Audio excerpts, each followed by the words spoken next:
Study rider return চ্যানেলে সকলকে স্বাগত। আজ পঞ্চম শ্রেণীর রায় ও মার্টিন প্রশ্নবিচিত্রা 2025 এই বইটি থেকে পেজ নাম্বার 203-এর পরিবেশ বিষয়ের প্রথম পর্যায়ক্রমিক মূল্যায়নের 13 নম্বর স্কুলের প্রশ্নপত্রটি সমাধান করে দেব। এর আগে আমি 12 পর্যন্ত স্কুলের প্রশ্নপত্র সমাধান করে দিয়েছি। এছাড়াও কিছু বাংলা, অঙ্ক ও ইংরেজির প্রশ্নপত্র সমাধান করে দিয়েছি। তোমরা যারা সেই ভিডিওগুলি দেখোনি তারা অবশ্যই ভিডিওটি দেখে নিতে পারো। আর হ্যাঁ, আমাদের চ্যানেলে যদি তোমরা নতুন হয়ে থাকো তাহলে অবশ্যই এই ছোট্ট চ্যানেলটিকে সাবস্ক্রাইব করে আমাদের পাশে থেকো। একের দাগে সঠিক উত্তরটি নির্বাচন করে লেখো। জীববৈচিত্র্য হ্রাসের কারণ হলো কীটনাশক প্রয়োগ, চাষের জমি বৃদ্ধি, পরিবেশ দূষণ বৃদ্ধি, সবকটি। কোনটি জৈব সার? এখানে কম্পোস্ট হলো জৈব সার। নখ ফ্যাকাশে হয়ে যায় রক্তাল্পতার লক্ষণ। কোমর থেকে হাঁটু পর্যন্ত হাড়টির নাম হলো ফিমার। 2-এর দাগে রয়েছে শূন্যস্থান পূরণ করো।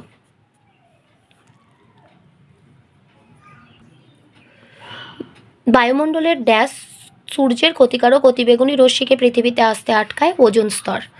2. ভূগর্ভস্থ জল দূষণকারী পদার্থ আর্সেনিক AS নামে পরিচিত। 3. একই রকম সম্পর্কযুক্ত শব্দটি লেখো। কাকাতুয়ার ঝুঁটি পালক, গন্ডারের খড়গ চুল। কৃমিঘটিত রোগ জলবাহিত, নিউমোনিয়া বায়ুবাহিত। 4-এর দাগে নিচের প্রশ্নগুলির একটি বাক্যে উত্তর দাও। 1. অণুচক্রিকার একটি কাজ লেখো। রক্ত জমাট বাঁধতে সাহায্য করে।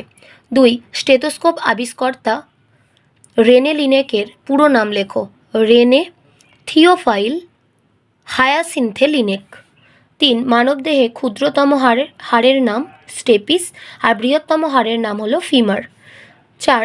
DOT এর পুরো নাম লেখো। Directly observed therapy. ইংরেজিতে যদি লিখতে না পারো তাহলে বাংলাতে লিখবে। আমি নিচে বাংলাটাও লিখে দিয়েছি, ডিরেক্টলি অবজার্ভড থেরাপি। 5-এর দাগে রয়েছে নিচের ছকটি পূরণ করো। 1. সর্পগন্ধা উচ্চ রক্তচাপ ও অনিদ্রা দূর করে, এটা হলো এর উপকারিতা। 2. করলা ডায়াবেটিস বা মধুমেহ রোগ নিরাময় করে।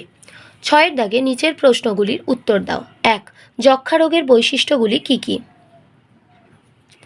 1 নম্বর, প্রথম বিকালে জ্বর হয়। 2. রাতে প্রচুর ঘাম হয় এবং শ্বাসকষ্ট দেখা দেয়। 3. সকালে ঘুম থেকে ওঠার পর টানা কফ উঠতে থাকে। 4. খাবারে অরুচি, বুকে ব্যথা হয়। 5. অসুখ বাড়লে কাশির সঙ্গে কাঁচা রক্ত ওঠে। 6. ক্রমশ দেহের ওজন কমতে থাকে। এর চিকিৎসা কিভাবে করা হয়? যক্ষ্মা রোগ হলে সরাসরি স্বাস্থ্যকেন্দ্রের DOT চিকিৎসা করানো দরকার। একই সঙ্গে পুষ্টিকর খাদ্য যেমন দুধ, ডিম, মাছ প্রভৃতি গ্রহণ করতে হবে। যক্ষ্মা রোগ যাতে না হয় সেজন্য শিশুদের BCG টিকা দেওয়া হয়।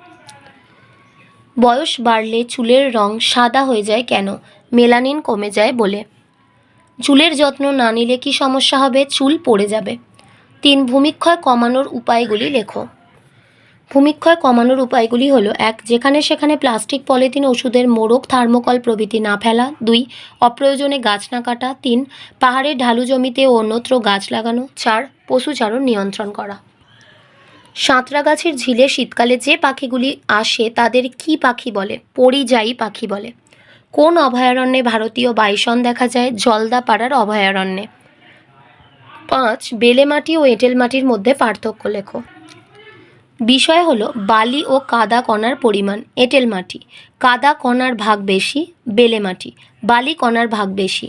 2 নম্বর বিষয় হচ্ছে কণার আয়তন। এঁটেল মাটি মাটির কণাগুলি অতি সূক্ষ্ম, বেলে মাটি মাটির কণাগুলি অপেক্ষাকৃত বড় বড়। 3. জলধারণ ক্ষমতা এঁটেল মাটি এই মাটির জলধারণ ক্ষমতা খুব বেশি, বেলে মাটি এই মাটির জলধারণ ক্ষমতা খুব কম। আর 5 নম্বর চাষবাস এঁটেল মাটি চাষবাসে তেমন সহায়ক নয়, বেলে মাটি চাষবাস ভালো হয় না। তোমরা এই 3টে পয়েন্টই বলতে পারো। এই 3টে পয়েন্টই হচ্ছে ভীষণ গুরুত্বপূর্ণ। আজ এই পর্যন্তই। ভিডিওটি ভালো লাগলে অবশ্যই একটা লাইক দিও, আর পড়াশোনা সংক্রান্ত এরকম আরও ভিডিও পেতে আমাদের চ্যানেলটি সাবস্ক্রাইব করে পাশে থাকা বেল আইকনটি প্রেস করো আর বন্ধুদের সাথে শেয়ার করো। ভালো থেকো, খুব তাড়াতাড়ি ফিরে আসছি নেক্সট ভিডিওতে। Thanks for watching.